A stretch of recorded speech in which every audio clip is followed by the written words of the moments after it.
বেজর রাতগুলো 1 নম্বরে 21 রাত, 2 নম্বরে 23 রাত, 27 রাত, মুসল 25 রাত, 27 রাত, আমার বাজান 29 রাত। এই বেজর রাতগুলো বেশি বেশি নফল নামাজ পড়বেন, ইবাদত বন্দেগী করবেন। এই শেষটা 10 দিন আল্লাহুম্মা আজিন্নি মিনান নার, জাহান্নাম থেকে মুক্তি চাবেন। এই 10টা দিন বেশি বেশি রব্বে কারিমের কাছে প্রার্থনা করবেন। এই রোজা রাখা অবস্থায় 10টা দিন রাসূল বলছে 10টা দিন খুবই গুরুত্ব। এই 10টা দিন বেশি বেশি রব্বে কারিমের দরবারে পানা চাইবেন, মাফ চাইবেন, গুনাহ মাফ চাইবেন, নিজের পরিবারের জন্য মাফ চাইবেন, নিজের জন্য মাফ চাইবেন, প্রতিবেশীর জন্য মাফ চাইবেন, আত্মীয়স্বজনের জন্য মাফ চাইবেন। রব্বে কারিম মাফ করার জন্য একদম আপনাদের অপেক্ষা করতেছে। আপনি চাইতে দেরি, মাফ করতে দেরি নয়। সেই সুযোগটা পায়াও যদি অবহেলায় হারায় ফেলেন, আপনার মতো কপাল পুরা মানুষ আর দুনিয়ার মধ্যে নেই। আমার যুবক বন্ধুরা গভীর মনোযোগ, ওই প্রতিবেশীর হকগুলো আদায় করতে হবে। এই জন্য মাহে রমাদান মাস আসছে, এই সাধনার মাস, শ্যাম সাধনার মাস, আত্মশুদ্ধির মাস। এই মাসে অনেক করণীয় ফজিলাত রয়েছে। তার মধ্যে মুসলমান শোনো, এই ফজিলাত গুলো আপনারা আমাদেরকে 1 নাম্বার হলো, বান্দা যখন একটা বড় গুরুত্বপূর্ণ সারাদিন রোজা রাখবে, রোজা রাখিয়া যখন ইফতার নিয়ে সামনে বসবেন, আমার রব্বে কারিম এই সময়টা দোয়া কবুল করে। বাবা আদম আলাইহিস সালাম একটা ভুল করলো, বাবা আদম আলাইহিস সালাম এই দোয়া করেছিলেন, তাওবা করেছেন, আস্তাগফিরুল্লাহ রব্বি মিন কুল্লি জামবি ওয়া তুবু ইলাইহি লা হাওলা ওয়ালা কুওয়াতা ইল্লা বিল্লাহ। ও মুসলমান, বাবা আদম বলেছিল, রব্বানা জালামনা আনফুসানা ওয়া ইল্লাম তাগফির লানা ওয়া তারহামনা লানাকুনান্না মিনাল খাসিরিন। যুবক বন্ধুরা শুনে নাও, এই মায়ের রমাদান মাসের সবচেয়ে ফজিলাত হলো যেগুলো আমি একটু আপনাদেরকে কয়েকটা টাচ দিয়ে যাই, সেই টাচ দেওয়ার পর আমি আবার মূল আলোচনা যেতে হবে, লম্বা আলোচনা হয়ে যাবে। এই রমাদান মাসে আমার বাবারা 1 নম্বরে চাঁদ দেখে রোজা রাখবেন। রাসূল বলে গেছেন, আমার বাবারা আমার চাঁদটা দেখে রোজা রাখা হলো উত্তম। মুসলমান, এখন আমাদের দেশে কিন্তু চাঁদের দিকে খেয়াল করি না। কেন করি না? তার কারণ হলো এখন আমরা সবাই নির্ভর করি মিডিয়ার দিকে। না না না বাবা, রাসূল বলছে তোমরা চাঁদ দেখে রোজা রাখবা, চাঁদ দেখে রোজা ছাড়বা। চাঁদ দেখার জন্য যদি না দেখতে পারেন, যদি খবর দেয় এই মুসলমান হেলাল কমিটি, যদি খবর দেয়, তাহলে আপনি এই রোজা রাখবেন, দর্শনীয় নয়। তবে নিজ চোখে দেখা এই কুদরতি চোখ দিয়া মাহে রমাদান মাসের যখন আপনি যখন আপনি চাঁদ ধরে দেখবেন, আমার আল্লাহ রাব্বুল আলামিন আপনার ভিতরে রহমত দান করবেন।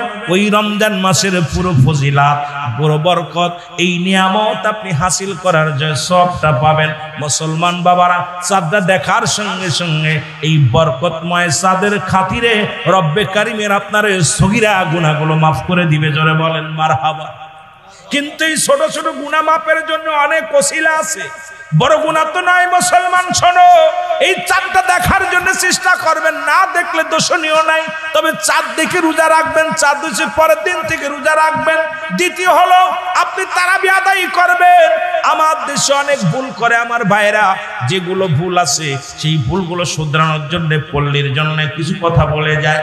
আমার বাবারা, আমার 1 নাম্বার দেখবেন অনেকেই রোজা রাখে, তারাবি যদি পড়তে না পারে রোজা ছেড়ে দেয়। তারাবি হলো সুন্নাত না, সুন্নাত আর রোজা হলো ফরজ। এখন অনেকের চিন্তা থাকে আজকে তারাবি পড়তে পারেনি, রোজা রাখবো না। এই ভুলটা করবেন না, তারাবিটা সুন্নাত আদায় করবেন। এইটা একটা দোয়া, এই 20 রাকাত তারাবি আপনি আদায় করবেন, সারা রাত জেগে জেগে ইবাদত করবেন, রোজা রাখবেন, দিনের বেলা রোজা রাখবেন। এবার আরেকটা ভুল করি আমরা, সেটা হলো সেহেরি। রাসূল বলছে ইফতারটা সময় মতো করে নেবেন, সময় মতো একদম ঠিক সময় ইফতার করার জন্য রাসূল তাগিদ দিছে। আমার বাবারা আমার, আর সেহরিটা শেষে করতে বলেছে। এই শেষের এই জন্য করতে বলেছে, যখন সেহরিটা শেষ করবে ইমাম সে বাজান দিবে সালাতু খায়রুম মিনান নাওম, সঙ্গে সঙ্গে আপনি রোজা কি অবস্থায় সঙ্গে সঙ্গে মসজিদে যাবেন। কারণ সকালবেলা 2 রাকাত ফরজ নামাজ আছে, আপনার নামাজ হলো ফরজ, রোজাও ফরজ। কিন্তু অনেকে রোজা রাখেন ফজরের নামাজে যান না, এই জন্য আপনি সেহরি করবেন শেষে, ইফতার করবেন আগে, তবে এত আগেও করবেন না, আবার বেলা ডুবার আগেই যদি শেষ করে দেন তাহলে রোজা কিন্তু শেষ। জন্য কোন ঠিক কিনা? এই সময়টা বেশি দোয়া কবুল করে আল্লাহ রাব্বুল আলামিন। বান্দা যখন ইফতারি নিয়ে রব্বে কারিমের দরবারে প্রার্থনা করে, রব্বে কারিম অত্যন্ত ভালোবাসে, অত্যন্ত মায়া করে, ওই ব্যক্তির গুনাহ আল্লাহ মাফ করে। ওই সময় দোয়া করবেন, তওবা করবেন, ইস্তেগফার করবেন, করে করে দোয়া করবেন, রব্বে কারিমের কাছে প্রার্থনা করবেন। আমার বাবারা, আমার বন্ধুরা, আমার আবার অনেকে আছেন মুসলমান সেহরি যেটা না করতে পারলে রোজা রাখে না, চিন্তা করে রোজা রাখা এটা উত্তম, উত্তম রোজা ইফতার করা, সেহরি করা। এটা যদি পারেন একটা খেজুর খেয়ে থাকবেন, একটু পানি খাবেন, যদি না উঠতে পারেন, যদি খাইতে না পারেন, এই অবস্থায় রোজা রাখবেন, নিয়ত করবেন, কোনো দোষণীয় নয়, কারণ সেহরি খাওয়া ফরজ নয়, সেহরি খাওয়া একটা সবের কাজ। এটা ওই গনিমতের মালের মতো, মুসলমান করলে সব ধরে নিবেন, যেটা ধরে নিবেন এটা আপনি আদায় করে নিবেন। আর রোজা কিন্তু ফরজ, এই ফরজ রোজার দিকে গুরুত্ব রাখবেন। আমার দেশের অনেক ভাইয়ের আছে ইফতার করতে সেহরি করতে পারে না, সে রোজাও রাখতে চায় না, এই ভুলটা করা যাবে না। সেহরি করা হলো সুন্নাত, রোজা রাখা ফরজ, এই ফরজ রোজার দিক গুরুত্ব থাকবে। জোরে বলেন মারহাবা। এই রোজা রাখা অবস্থায় রাসূল বলছে তোমরা মিসাক করবা, সুবহানাল্লাহ বলেন।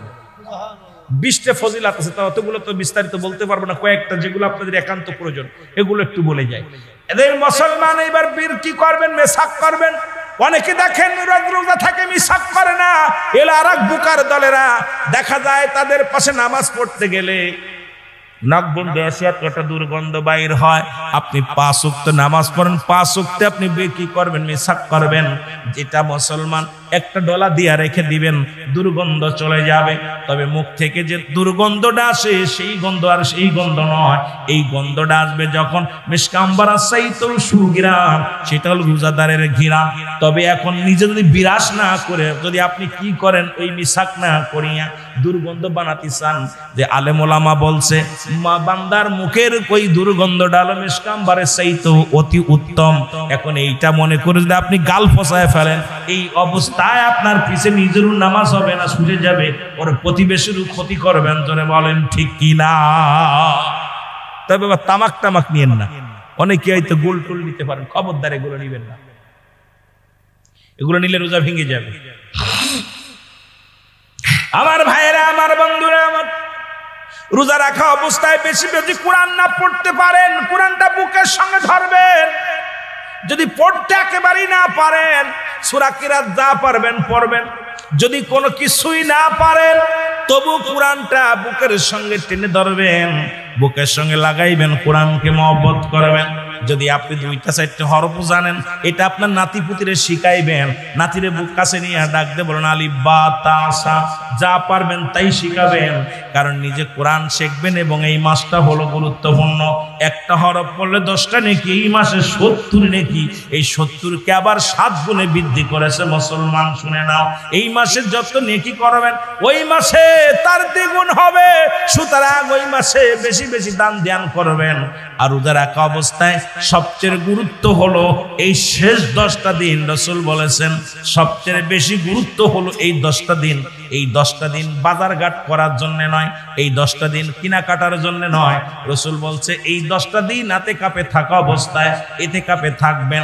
ইতিকাফে যদি থাকতে না পারেন, কিন্তু আমার দেশে দেখা যায় মসজিদে যদি নামাজ পড়েন, ওই মসজিদে যদি মুসল্লি যদি কেউ ইতিকাফে না থাকে, পুরো মহল্লাটাই দায়ী হয়ে যাবে। যদি ওই ইতিকাফে মহল্লার একজন বসে, সবাই দায়ী মুক্ত হয়ে যাবে, ফরজে কিফায়ার মতো। তবে ইতিকাফে বসা অবস্থায় যদি কোনো ব্যক্তি জানাজার নামাজে শরীক হয়, দেখা যায় মসজিদ থেকে বাইরে জানাজার নামাজে শরীক হয়েছে, সঙ্গে সঙ্গে ইতিকাফ ছুটে যাবে। কিন্তু আমার দেশে বর্তমান ইতিকাফে বসে মোবাইল টেপে আর গল্প করে, বিয়ের সঙ্গে গল্প করে, বন্ধুর সঙ্গে গল্প করে। ইতিকাফে বয়ে এসব ভণ্ডামি চলবে না। ইতিকাফ শব্দের অর্থ হলো আবদ্ধ থাকা, মরে যাওয়া। সুতরাং একমাত্র যদি তোমার গোসল ফরজ হয়ে যায় তাহলে তুমি গোসল করো, আর যদি না পারো, না করলে উত্তম। আমার বাবারা, আমার, এখন আমার দেশে যে এতেকাফ হয়েছে ডিজিটাল এতেকাফ, এই এতেকাফ আরো গুনার কাজ হয়ে দাঁড়ায়। জোরে বলেন ঠিক কিনা? এই মাসটা হলো লাইলাতুল কদরের মাস, এই মাসটা হলো গুনাহ মাফের মাস, এই মাসটা হলো গুরুত্বপূর্ণ। এমন নবীজি এই মাসটারে এত গুরুত্ব দিয়েছেন, এই মাসটাকে বেশি বেশি ইবাদত বন্দেগী করবেন, এই মাসের মধ্যে ইফতার করবেন, এটা একটা বড় নিয়ামত, এটা একটা সওয়াবের কাজ। ইফতারি করবেন, এটা একটা সওয়াব।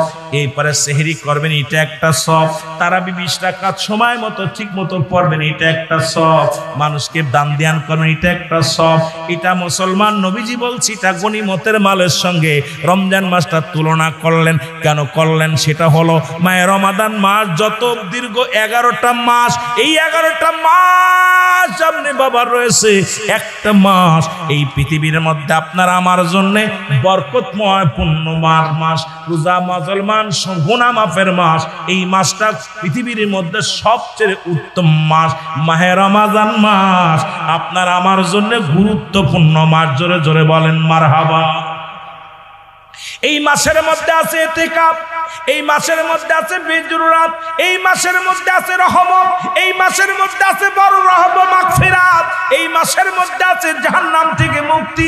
এই মাসে শয়তানকে আবদ্ধ করা হয়েছে, এই মাসে সমস্ত মুসলমান 8টা জান্নাতের দরজাগুলো খুলে দিয়েছে আমার আল্লাহ, 7টা জাহান্নামের দরজা বন্ধ করে রাখছে।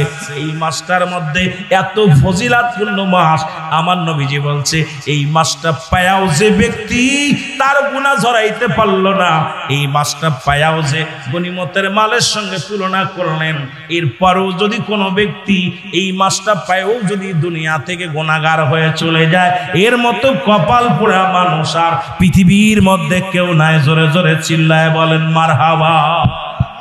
আর একটু জোরে বলেন না। এ মুসলমান গভীর মনোযোগ।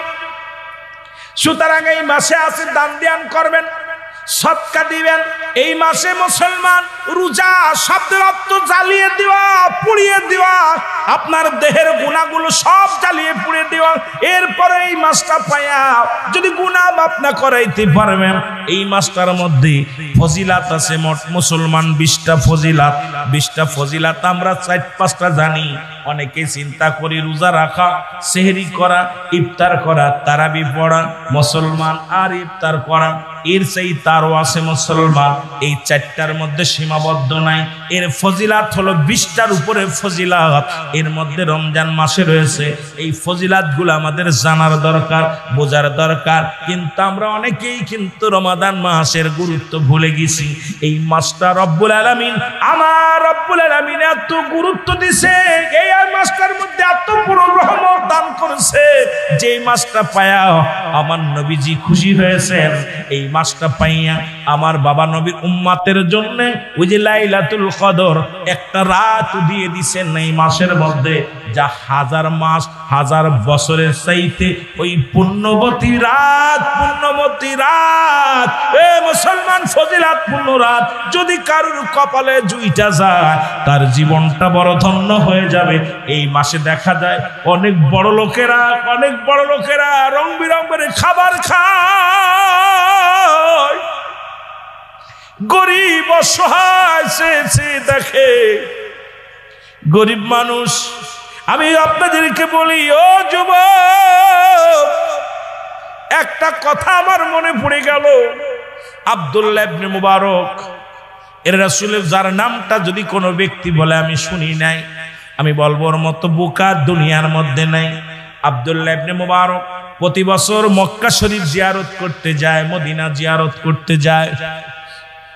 এই বছরও মদিনায় যাইতেছে, চাউল ডাউল সব কিছু নিয়ে রওনা দিছে।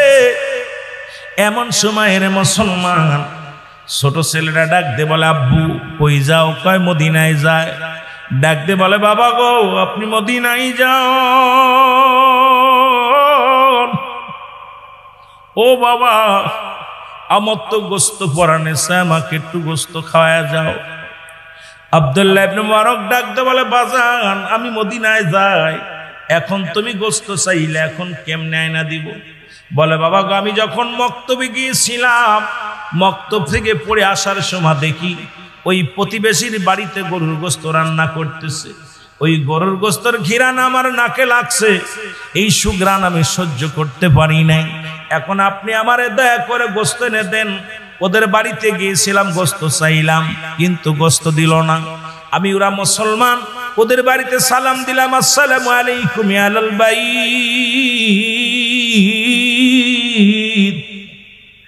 আসসালামু আলাইকুম ইয়া আহলাল বাইত। ভিতর থেকে আওয়াজ আসলো। আমি জিগাইলাম, আপনারা গোস্ত রানছেন নি? কয় হ। আমাকে একটু দেন। তারা দেই নাই। আব্বা গো, আমার গোস্ত পরানে চাই, আমাকে একটু গোস্ত দেন গো আমার আব্বা। আব্দুল্লাহ ইবনে মুবারক মনে বড় কষ্ট পাইয়া রওনা হয়ে গেলেন, বলে বাবা আমি আসি। উনি রওনা দিয়ে গেলেন, যায়া ওই প্রতিবেশীর বাড়িতে যায়া বলেন, আসসালামু আলাইকুম ইয়া আহলাল বাইত। ওয়ালাইকুম আসসালাম। বলে ভাই মুবারক, আপনি আমার বাড়ি আইছেন, আমি বড় খুশি। আপনাকে পেয়ে আমি বড় খুশি হইলাম। মুবারক বলে, আপনি আপনার কাছে খুশির জন্য আসি নাই, আপনার কাছে জানতে চাই আপনি কি মুসলমান? বলে হ্যাঁ। আপনি কি কোরআন পড়েন নাই? কোরআনের ভিতরে প্রতিবেশীর বিষয়ে যারা ব্যবহার করছে। আজকে আমরা কত ধনী মানুষ বাজারে যায়, রং বিরঙের বাজার করি। গরিব তাকায় তাকায় দেখে, ব্যান চালককে ডাক দে, বলি যা 10 কেজি গোশ নিয়ে বাড়ি দিয়ে, 2টা মুরগি বাড়ি দিয়ে, 2 কেন দই বাড়ি দিয়ে, মিষ্টি বাড়ি দিয়ে। ব্যান চালক ডাক দে, বলে আমার আল্লাহ, আমিও বাড়ির পশি, আমারে গরিব বানাইলাম। ধনী এত টাকার সম্পদ, এত টাকা কিছু খায়, জীবনে 1 পিস গোস্ত সগি দেখলাম না, দইও খাইতে পারলাম না। এরে মুসলমান, তুমি প্রতিবেশীর হক আদায় না করিয়া তুমি যদি কবরে চলে যাও, রব্বে কারিমের কাছে ধরা পড়ে যাবা। আব্দুল্লাহ ইবনে মুবারক ডাক দিয়ে বলে, ও ভাই রে,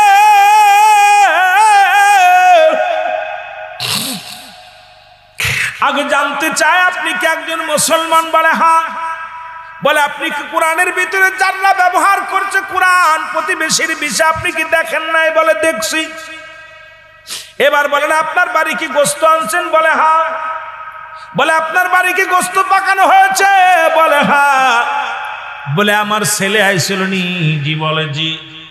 আমার ছেলে কি গোস্ত চেয়েছিল? বলে চেয়েছিল। দেন নাই কেন? বলে দিই নাই। আপনার ছেলের আমি গোস্ত দিই নাই। আব্দুল্লাহ ইবনে মুবারক ডাক দে বলে, ও ভাই, আপনি কেমন মুসলমান যে আমার সন্তান গোস্ত পরানে চাইল, তার 1 পিস গোস্ত দিলেন না? আপনি কেমন মুসলমান? আপনি কেমন মুমিন? আমার বুঝি আসে না। ডাক দে বলে, ভাই মুবারক রে, তাহলে তুমি শোনো, ভালো করে শোনো। আজ 5টা দিন অতিবাহিত হয়ে যায়, আমার ঘরের মধ্যে কোনো দানা পানি নাই। আমি প্রতিদিন কাজে মক্কা দিকে করে রওনা হয়ে যাই রে।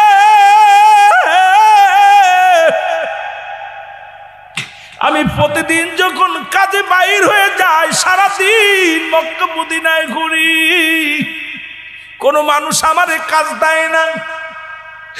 আজকে যখন যাইতেছিলাম, আমার ছেলেরা ডাকতে বলে, আব্বু আজ 5টা দিন অনাহারে, 5টা দিন খানা খাই না। বাবা গো, আজ যদি আমাদের জন্য খানা না আনো, নির্ঘাত আমরা মারা যাব। এইটা যখন বলতেছিল আমার সন্তানেরা, আমি ব্যাগটা নিয়ে যখন বাজারে যখন আমি কাজে গেলাম, কোনো মানুষ আমারে কাজ দিল না। যখন আমি ব্যাগটা নিয়ে বাড়ির দিকে ফিরতেছিলাম রে ভাই মোবারক, আমার কলিজার টুকরা সন্তানের ওই কান্নার আওয়াজ, আমার কলিজার টুকরা সন্তানের ওই কান্না আমার হৃদয়ের ভিতরে লাগছে রে। আমার মাসুম বাচ্চা ডাকতে বলে, আব্বু, আমার আব্বু, আজকে যদি আমাদের জন্য খাবার না আনো, নির্ঘাত মারা যাব না খেয়ে। এই কথাটা ভাবতে ভাবতে আসতেছিলাম। 5টা দিন আমার সন্তানেরা কিছু খায় না, 5টা দিন অনাহারে। হঠাৎ দেখি পথের মধ্যে একটা গরু মরে আছে, আর এই মরা গরুর গোস্তগুলো কুকুর শেলে ভাগ করে খায়। আমি সেই কুকুরের শেলগুলো তাড়ায়া গরু উরো থেকে একটু গোস্ত কেটে আনি, ওই মরা গরু জবাই করা নাই, ওই মরা গরুর গোস্তগুলো রান্না করে আমার সন্তানদের দিয়েছি। এই কারণে আমি আপনাদের দিই না। আপনি গরিব মানুষ না, আপনি ধনী মানুষ। আল্লাহ আপনাকে সম্পদ দিছে, আপনাকে আল্লাহ এই জন্য আমি আপনার সন্তানের দিই নাই। মুবারক একটা চিৎকার মেয়ে কান্দার বলে, রব্বে কারীম, আমি প্রতি বছর মদিনায় যাই, অথচ আমার পাশে প্রতিবেশী আজ 5টা দিনও না হারে, 5টা দিন ঘরে চাউল নাই, ঘরে ডাউল নাই, ঘরে কোনো খাবার নাই।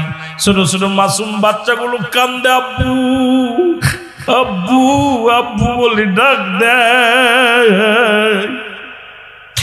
আরে আমার কলিজার টুকরা সন্তান একবার আব্বু বলে ডাক দিছে, হৃদয়ের ভিতরে লাগছে। আমি সঙ্গে সঙ্গে চলে আসলাম প্রতিবেশীর বাড়িতে। আর এই বালকগুলো যখন খানার জন্য কাচ্চা আব্বু বলে ডাক দিছে, বাবার অন্তরে কত আঘাত লাগছে। ভাই দাঁড়াও রে, একটু দেরি করো, আমি আসি। ও আমার ভাইরা আমার, শুনে নাও, আজকে এমনও প্রতিবেশী আছে প্রতিনিয়ত কত খুরমা খায়, খেজুর খায়, কত রং বিরঙের ইফতার করবে রে মুসলমান। 20 পদের আইটেম, 10 পদের আইটেম লয়া সামনে বসো। এমন রিক্সা চালক, এমন দিন মজুরি আছে, একটু চাউল দিয়া পানি খায় রোজা রাখে, রোজা ভাঙে। এই মানুষটা আরে আমার রব্বে কারীমের দরবারে যখন হাত উঠায়া দেয়, তুমি ধনী, তুমি ধনী, তুমি কি হক আদায় করলা? প্রতিবেশীর হক আদায় করলা।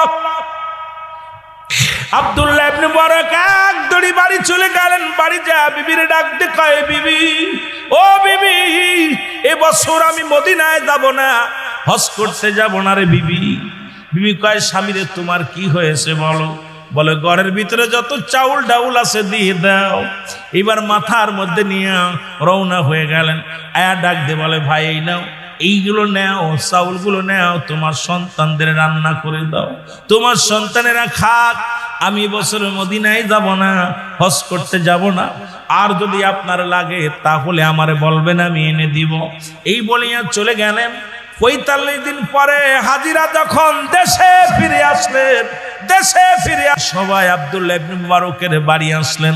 গ্রামে যত হাজি ভাইয়েরা গেছিলেন সবাই বলে, আব্দুল্লাহ ইবনে মুবারক, আপনি আমাদের এত ভালোবাসেন, একই তাঁবুর মধ্যে নামাজ পড়লাম, একই তাঁবুর মধ্যে ঘুমাইলাম, একই তাঁবুর মধ্যে দৌড়াদৌড়ি করলাম, একই জায়গা রাসূল পাক সাল্লাল্লাহু আলাইহি ওয়াসাল্লামের রওজা জিয়ারত করলাম। এ ভাই মুবারক, আপনি কেমন করে চলে আসেন আমাদের থুইয়া? মুবারক ডাকতে বলে, খোদার কসম, আল্লাহের কসম করে বলি, আমি এবছর মদিনায় যাই না। মিথ্যা বলেন কেন? একই তাঁবুর মধ্যে ঘুমাইলাম, একই জায়গা খাইলাম, একই সাথে তওয়াফ করলাম, একই সাথে ইবাদত বন্দেগী করলাম। মুবারক ডাক দে কয়, ভাই খোদার কসম করে বলি, এবছর আমি মদিনায় যাই নাই, মদিনায় যাই নাই। আল্লাহ রাব্বুল আমিন ইলহামের মাধ্যমে জানিয়ে দেয়, মুবারক রে, তুমি জানো না এই বছর তোমার দানটা আমি আল্লাহ এতভাবে কবুল করেছি। এই বছর মদিনা শরীফে যত হাজিরা আছে সবার হজগুলো আমি আল্লাহ রাব্বুল আলামিন তোমার দানের খাতিরে সবার হজগুলো কবুল করেছি। আর তোমারে বানাইয়া গোটা মদিনায় ঘুরাইছি, তোমারে সাজাইয়া, তোমারে মুবারক, তোমারে দেখাইয়া গোটা মক্কা মদিনা হাজিদের মধ্যে ঘুরাইছি। কারণ এই বছর তুমি প্রতিবেশীর হকটা আদায় করেছো, এই জন্য আমি আল্লাহ এত খুশি হয়েছি। ওই প্রতিবেশীর হকটা আদায়ের জন্য আমি রব্বে কারীম এই বছর সমস্ত হাজিদের হজ আমি আল্লাহ কবুল করেছি। ধরে বলেন সুবহানাল্লাহ। এই জৈবনটা যদি একবার চলে যায়, এটা রব্বে কারীমের জন্য একটা গনিমতের মালের মতো গো। কলমের কালি যেমন ফুরায় গেলে আর লেখা সম্ভব নয়, জৈবন কালটা যদি অবহেলায় হারা যায়, কেঁদে লাভ হবে না রে বাবা, কেঁদে আর লাভ হবে না। এই জন্য জৈবন কালটার গুরুত্ব দিছে আমার রব্বে কারীম, জৈবন কালের গুরুত্ব দিছে আমার নবীজি। ও যুবক বন্ধুরা শুনে নাও, এই জৈবন কালটার খুব গুরুত্ব বললাম। দুইটা জিনিস হেফাজত যদি কোনো করতে পারে কোনো ব্যক্তি, আল্লাহর নবী ওয়াদা করেছে, আমি নবী জান্নাতের তারে জামিনদার হয়ে গেলাম। এখন রাসূলুল্লাহ জান্নাতের জামিনদার হক, আপনারা চান কি চান না? একবার ফুরিয়ে গেলে। এই জন্য যৌবনকালটা নষ্ট করা যাবে না। এ সময়টা খেলাধুলা করে সময় নষ্ট করা যাবে না। যৌবনকালে ও মুসলমান শোনো, ঝড় যদি সেরে যায়, একবারে বাংলা ভাষা আমি আপনাদের বুঝা দিয়ে যাই। ঝড় যখন তুফান আসে, যদি আম কুড়াইতে যান, ঝড় সেরে গেলে আম পাওয়ার সম্ভাবনা, ঝড়ের ভিতরে গেলে কিছুটা পাওয়া যাবে। যৌবনকালে যদি ইবাদত বন্দেগীতে মজা না লাগে, বুড়াকালে অলসতায় ধরবে, বুড়াকালে ইবাদত করে শান্তি পাওয়া যাবে না, কোনো কাজে তৃপ্তি পাওয়া যাবে না, মজা পাবে না। জোরে বলেন ঠিক কি না? এই জন্য রাসূল বলছে যৌবনকালের গুরুত্ব দিয়া নবীজি বলছে, তোমরা যৌবনকালকে খেয়ানত করো না, যৌবনকালটা নষ্ট করো না। এই কালটা তোমরা ভালোভাবে ইবাদত বন্দেগী করো। আল্লাহর জান্নাতে যদি যেতে চাও, রাসূলের দিদার যদি পেতে চাও, তাহলে এই জীবনটা, ওই যৌবনকালটা এমন ভাবে কাটিয়ে দাও, রব্বি কারীমের ইবাদত বন্দেগীর মধ্যে জোরে জোরে চিল্লায়া বলা যাবে না মারহাবা। দ্বিতীয় নাম্বার নবীজি বলেছেন, 2 নাম্বার হলো সুস্থ শরীর। ওই ব্যক্তি, যে ব্যক্তি সুস্থ আছে, সুস্থ থাকাকালীনে সেজন্য রব্বে কারীমের ইবাদত বন্দেগী বেশি বেশি করে। মুসলমান যখন অসুস্থ হয়ে যায়, এই ব্যক্তি নামাজ পড়ে শান্তি পায় না, রোজা রেখে শান্তি পায় না, জিকির করে শান্তি পায় না, রাত জাগরণ করে শান্তি পায় না। এই যে রাসূল বলছে, পৃথিবীর মধ্যে সবচাইতে সুস্থ থাকা অবস্থায় রব্বে কারীমের ইবাদত করার হুকুম বলেছে। এটা একটা গনিমতের মালের সঙ্গে 5টা জিনিস তুলনা দিয়েছে। তার মধ্যে 2 নাম্বার হলো মানব দেহের সুস্থতা। জোরে জোরে চিল্লায় বলেন মারহাবা। মুসা আলাইহিস সালাম ডাক দিয়ে বলে, রব্বে কারীম, আমি আপনার কাছে জানতে চাই, আপনি যদি মুসা হন, আমি যদি আল্লাহ হই, আপনি আমার কাছে কি চাইবেন একটু জানতে চাই। আমার আল্লাহ কয়, মুসার জীবনেও তুমি কোনোদিন আল্লাহ হতে পারবা না। মুসা নবী আল্লাহ তুমিও জেনে রাখো, তুমিও কোনোদিন মুসা হতে পারবে না। আমি যেমন আল্লাহ হতে পারবো না, আপনিও মুসা হতে পারবেন না। তবে ধরেন আপনি মুসা, আমি আল্লাহ, আমার কাছে কি চাইবেন? আমার আল্লাহ কয়, মুসা নবী মুসারে শোনো, তোমার যদি আল্লাহ হতে, আমি যদি মুসা হতাম, সর্বপ্রথম চাইতাম আমার শারীরিক সুস্থতা। আমার আল্লাহ বলেন, মুসারে, আরে যার দেহ ভালো তার সব ভালো। এই জন্য আমি সর্বপ্রথম রব্বে কারীমের কাছে দরখাস্ত করতাম, আল্লাহ যেন আমার শারীরিক সুস্থতা রাখে।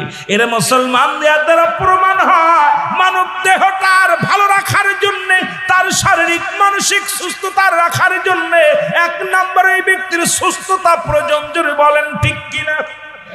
আর একটু জোরে বলেন। রাসূল বলছে, ওই যৌবনকালটা যেমন গনিমতের মাল, তদ্রূপ মানব দেহের সুস্থতাও গনিমতের মালের মতো। যত ধরে নিতে পারবা, যত ইবাদত বন্দেগী করে নিতে পারবা। ওরে মুসলমান, এই দুনিয়ার মধ্যে মাথা জ্বালা যার, সে তো ইবাদত বন্দেগী করতে পারে না। পেটে ব্যথা যার, সে তো খোদার ইবাদত ঠিক মতো করতে পারে না। চোখে দেখে যে, সে কোরআন পড়তে পারে না। মুসলমান গভীর মনোযোগ, এক কথায় আপনাদের এত বোঝানো লাগবে না, জ্ঞানী গুণী মানুষ যারা আছেন। এই জন্য সুস্থতা আমার আল্লাহ পাক আমার নবীজি ঘোষণা করেছে, এটা গনিমতের মালের সঙ্গে ঘোষণা করেছে। বান্দার এই দুনিয়ার মধ্যে 5টা নিয়ামতের মধ্যে 2 নম্বর নিয়ামত হলো তোমার দেহটা সুস্থতা।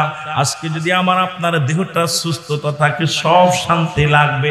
খেয়ে থাকেন আর না খেয়ে থাকেন, মনের শান্তি লাগবে, তৃপ্তি থাকবে, তৃপ্তি পাবেন অন্তরের ভিতরে। এই জন্য 2 নম্বর শারীরিক সুস্থতার দরকার আছে কি না? 3 নম্বর হলো, যুবক শোনো, আল্লাহ তাআলা 3 নম্বর নিয়ামত হলো আল্লাহ ধন সম্পদ। এই ধন সম্পদ পৃথিবীর মধ্যে মুসলমান শুনে নাও, গনিমতের মালের সঙ্গে তুলনা করছে। আজকে আপনি যা আছে দান ধ্যান করেন, কিন্তু কালকে তো পারবেন না।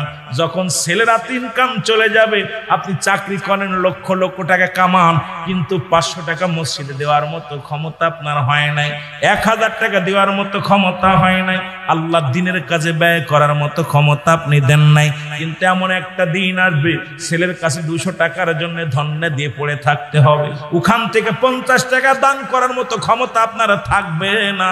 এই জন্য ধন সম্পদ যখন আসবে, আমার রাসূল বলছে, ধন সম্পদ টাকা পয়সা যখন রোজগার করবা, এটি বেশি বেশি করে আল্লাহর রাস্তায় দান ধ্যান করবা। ওই যখন তুমি বুড়া হয়ে যাবা, ক্ষমতা থাকবে না দান ধ্যান করার মতো, তোমার ক্ষমতা থাকবে না, পেনশন পেয়ে যাবা এই বুড়ো বয়সে, তখন তুমি আর দানের হাতটা তোমার এরকম চলবে না। অনেক বাবারা আছেন কোটিপতি ছেলে, কিন্তু বাবা দান করতে পারে না ছেলের অনুমতি ছাড়া। যদি কেউ চেয়ে বসে বলে আমি ছেলের কাছে আগে যোগাযোগ করে দেখি, নিজের বলতে কোনো আমি তো থাকে না। এই রাসূল বলছে, যখন তোমাদের কাছে ধন সম্পদ গচ্ছিত থাকবে, যখন তোমরা টাকা পয়সা রোজগার করবা, বেশি বেশি করে আল্লাহর দ্বীনের কাজে ব্যয় করবা। জোরে জোরে চিল্লায় বলা যাবে না মারহাবা। হে মুসলমান, 4 নাম্বার হলো, রাসূল বলছে পিতা মাতা দুনিয়ার মধ্যে জিন্দা থাকতে রে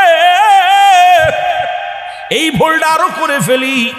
পৃথিবীর মধ্যে পিতা মাতার নাফরমানি সন্তান কখনো জান্নাত পাবে না। কারণ রব্বে কারিমের সন্তুষ্ট করতে হলে তুমি যৌবন বয়সে রক্ত গরমের সময়, তখন খবরদার খবরদার তোমার আব্বা মায়ের মুখের দিকে তাকাও, এমন ভাবে তাকাও বিনয় হয়ে যাও, মা বাবার দিকে বিনয় হয়ে যাও। এই জন্য আমি আস্তে আস্তে আলোচনার দিকে যাইব। এই বিষয় নিয়ে অনেক আলোচনা রয়েছে মুসলমান।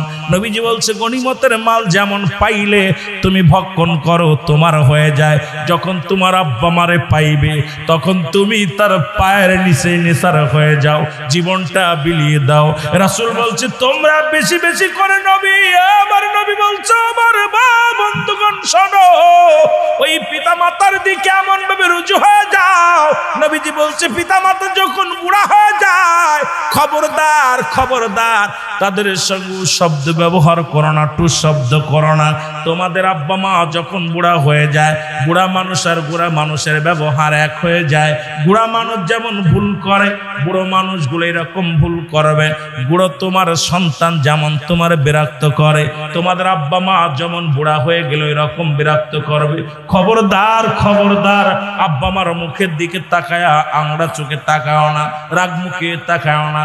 কারণ বাবা মা সন্তুষ্ট হইলে রব্বে কারিম সন্তুষ্ট হয়ে যায়। ওই গনিমতের সঙ্গে তুলনা করেছে যৌবন বয়সে এই 5টা জিনিসের মধ্যে 4th নাম্বার হলো তোমার মা তোমার বাবা।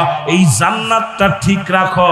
যদি রব্বে কারিমকে পাইতে চাও ও মুসলমান, তুমি যতই কাবা শরীফের ইমাম হও, যতই তুমি বাইতুল মাকারামের খতিব হও, তোমার আব্বা মা তোমার উপর রাজি নয়, জীবনের সব ইবাদত বরবাদ হয়ে যাবে, সব বরবাদ হয়ে যাবে। জোরে জোরে চিল্লায়া বলা যাবে না আল্লাহু আকবার।